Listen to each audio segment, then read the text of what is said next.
क्या एमपी का यह बजट किसानों, महिलाओं और युवाओं की किस्मत बदलने वाला है? 25,000 करोड़ का किसान लोन, 1 लाख किसानों को सोलर पंप, प्राकृतिक खेती को बड़ा बढ़ावा, खेल और प्रशिक्षण के लिए सैकड़ों करोड़ और कामकाजी महिलाओं के लिए बड़ा तोहफा। आज विधानसभा में पेश हुए बजट में ऐसे 10 बड़े ऐलान किए गए हैं जो सीधे आपकी जिंदगी और कमाई पर असर डाल सकते हैं। तो आखिर किसे मिला सबसे ज्यादा फायदा और किस सेक्टर में बरसी सरकार की सबसे बड़ी मेहरबानी?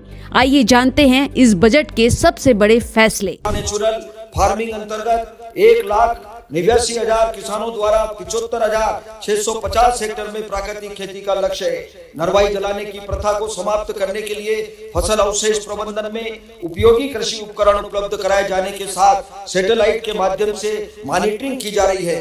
किसानों की सुविधा के लिए उन्नत सूचना प्रौद्योगिकी के उपयोग को बढ़ावा देने के उद्देश्य से एग्री GIS, MP किसान मोबाइल ऐप तथा एग्री स्टेट का उपयोग किया जा रहा है। भारत सरकार के फसल बीमा पोर्टल का भू अभिलेख पोर्टल से इंटीग्रेशन किया गया है। किसानों को उर्वरक की होम डिलीवरी का पायलट ई विकास पोर्टल के माध्यम से सफलतापूर्वक 3 जिलों में संपन्न हो चुका है। कृषि उपभोक्ताओं को विद्युत बिल में दी जाने वाली राहत के लिए 20,485 करोड़, प्रधानमंत्री फसल बीमा योजना के लिए 1,299 करोड़, मुख्यमंत्री किसान कल्याण योजना के लिए 5,500 करोड़ तथा ब्याज मुक्त अल्पकालीन कृषि ऋण के लिए रुपये 720 करोड़ के प्रावधान प्रस्तावित है।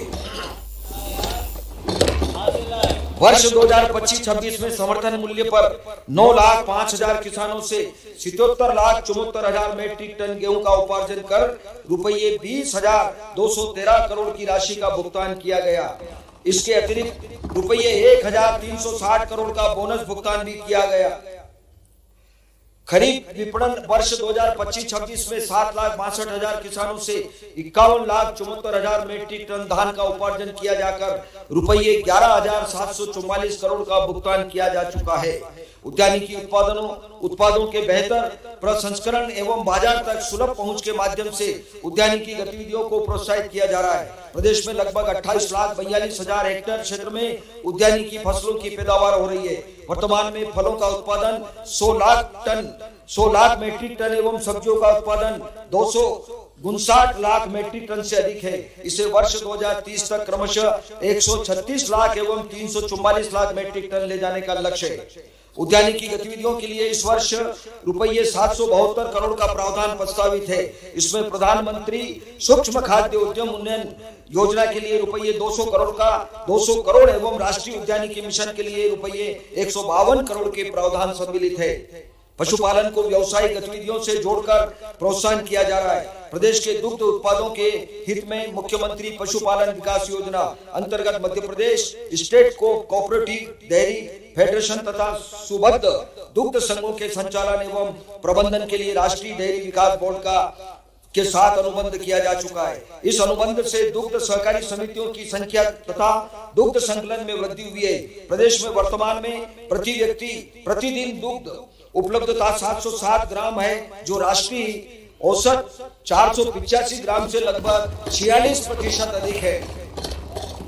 हमारा लक्ष्य मध्य प्रदेश को देश की मिल्क कैपिटल बनाना है। इस उद्देश्य से डॉक्टर भीमराव अंबेडकर कामधेनु योजना अंतर्गत डेयरी स्थापना के लिए हितग्राहियों को अनुदान दिया जा रहा है। प्रदेश में संचालित लगभग 3,000 गौशालाओं में 4,75,000 गोवंश पालन हो रहा है।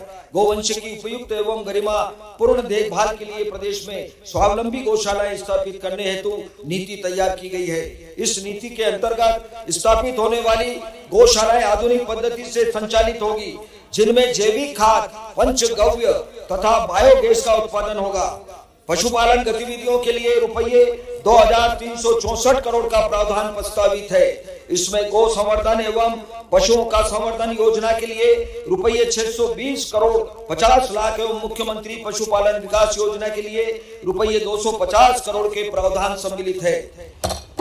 मत्स्य उत्पादन में निजी भागीदारी को प्रोत्साहित किए जाने के साथ आधुनिक तकनीक के उपयोग को भी बढ़ाया गया है। वर्ष 2025-26 में दिसंबर 2025 तक 3 लाख मीट्रिक टन से अधिक मत्स्य उत्पादन तथा 218 करोड़ स्टैंडर्ड फ्राई मत्स्य बीज का उत्पादन किया गया है। मत्स्य पालन गतिविधियों के लिए रुपये 412 करोड़ 89 लाख का प्रावधान प्रस्तावित है। इसमें प्रधानमंत्री मत्स्य संपदा योजना के लिए रुपये 181 करोड़ एवं मुख्यमंत्री मछुआ समृद्धि योजना के लिए रुपये 150 करोड़ के प्रावधान सम्मिलित है।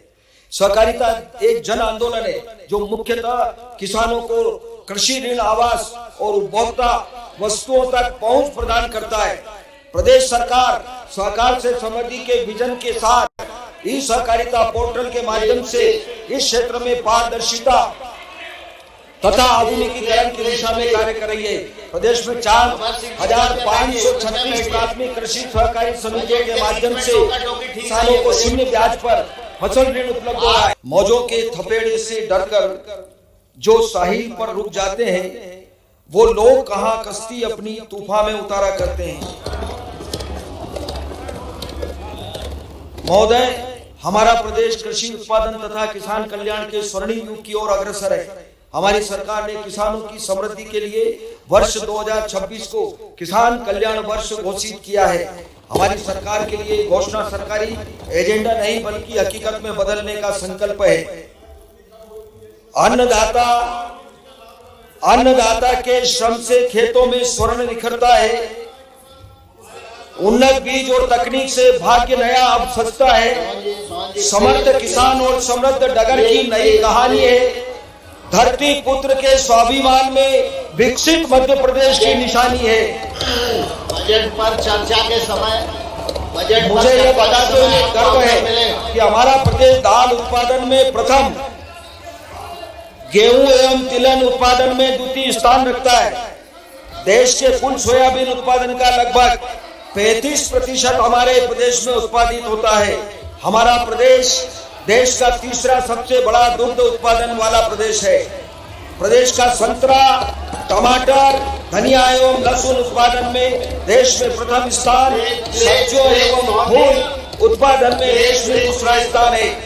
प्रदेश में 213 लाख हेक्टेयर क्षेत्र में 670 लाख मीट्रिक टन खाद्यान्न उत्पादन हो रहा है। प्रदेश में खाद्यान्न संपूर्ण भंडार में क्षमता 421 लाख 24,000 मीट्रिक टन है, जो देश में सर्वाधिक है। अपना बजट रखने दीजिए, आपको चर्चा का समय मिलेगा तब चर्चा कीजिए। खेती के विभिन्न चरणों यथावत तैयार करने से शुरू करके उत्पादन की बिक्री तक की प्रक्रिया में किसानों को सहायता एवं मार्गदर्शन सुनिश्चित किया जा रहा है। कृषि भूमि तैयार करने के लिए कस्टम हायरिंग सेंटर्स के माध्यम से मिट्टी की गुणवत्ता अनुसार फसल के चयन के लिए साइन कार्ड, सहकारी समितियों के माध्यम से बीज एवं उर्वरक सिंचाई के लिए पर्याप्त पानी तथा विश्वसनीय विद्युत आपूर्ति, फसल भंडारण, उपज का मंडी तथा बाजार में विपणन, भावांतर योजना, प्राकृतिक प्रकोप से क्षति की स्थिति में फसल बीमा, विभिन्न राहत योजनाओं के माध्यम से कृषकों को सहायता, जैविक एवं प्राकृतिक खेती को प्रोत्साहन तथा पोस्ट हार्वेस्ट नरवाई प्रबंधन जैसी गतिविधियों द्वारा कृषि कार्य के प्रत्येक चरण में किसानों के साथ हमारी सरकार खड़ी है। इसके साथ ही किसानों के लिए मुख्यमंत्री किसान सम्मान निधि तथा शून्य ब्याज पर कृषि ऋण जैसी आर्थिक समर्थन की योजनाएं भी प्रचलित है। कृषि उत्पादन में वृद्धि के लिए सिंचाई की आवश्यकता सर्वोपरि है। किसानों को स्थायी सिंचाई पंप कनेक्शन की योजना अंतर्गत 1,25,000 ट्रांसफार्मर स्थापित है। सिंचाई के लिए ऊर्जा की निर्बाध आपूर्ति के सुदृढ़ करने के लिए प्रधानमंत्री कृषक सूर्य मित्र योजना अंतर्गत वित्तीय वर्ष 2026-27 में रुपये 3,000 करोड़ की लागत से 1 लाख सोलर सिंचाई पंप किसानों को उपलब्ध कराया जाना लक्षित है। हमारी सरकार किसानों के लिए कृषि, उद्यानिकी, पशुपालन तथा मत्स्य पालन आदि को मूल्य संवर्धन से जोड़कर रोजगार के व्यापक अवसर सृजित कर रही है। प्रधानमंत्री किसान सम्मान निधि अंतर्गत किसान परिवारों को रुपये 6,000 प्रति वर्ष की आर्थिक सहायता प्राप्त हो रही है। हमारी सरकार द्वारा भी मुख्यमंत्री किसान कल्याण योजना अंतर्गत 6,000 रुपये प्रति वर्ष जोड़कर कुल रुपये 12,000 प्रति वर्ष का लाभ दिया जा रहा है। भावांतर योजना के अंतर्गत सोयाबीन के लिए 6,44,000 किसानों को रुपये 1,292 करोड़ का भुगतान किया गया है। भावांतर योजना के सुपरिणामों से प्रभावित होकर अन्य प्रदेशों द्वारा भी योजना में रुचि दिखाई गई है। महोदय, हमने विगत बजट भाषण में मुख्यमंत्री कृषक उन्नति योजना प्रारंभ करने की घोषणा की थी। इसके अंतर्गत किसानों को पारिस्थितिकीय संतुलन हेतु सहायक फसलें लेने पर राज्य सरकार द्वारा विशेष प्रोत्साहन राशि देने का प्रावधान है।